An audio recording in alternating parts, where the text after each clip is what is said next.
Hello friends, Alekhya చిట్టి pickles కాంట్రవర్సరీలో ఆ audio ఏదైతే వైరల్ అయిందో దాని గురించి కంచెర్ల సిస్టర్స్ అయితే క్లారిటీ ఇవ్వడం జరిగింది. ఇప్పుడు దాని గురించి మనం ఒక 2 పాయింట్లు మాట్లాడుకుందాం.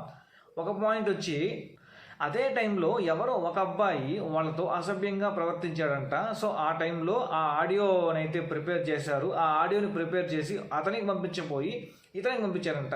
ఇది వినడానికి నమ్మశక్యంగా ఉందా?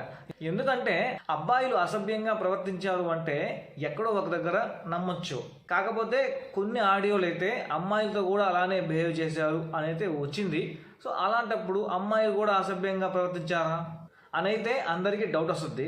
అలాగే ఇంకొక పాయింట్ ఏంటంటే, ఎవరో ఒకరు తప్పు చేసిన దానికి అందరినీ కలిపి బ్లేమ్ చేస్తారా, అందరినీ కలిపి శిక్షిస్తారా అని చెప్పి అయితే చెప్తున్నారు.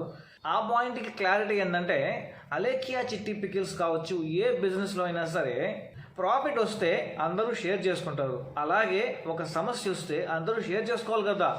కాబట్టి ఈ ఇష్యూలో అలేకియా చిట్టి పికిల్స్ ఓనర్స్ ఎవరైతే ఉంటారో అందరిది తప్పనే చెప్పాలి.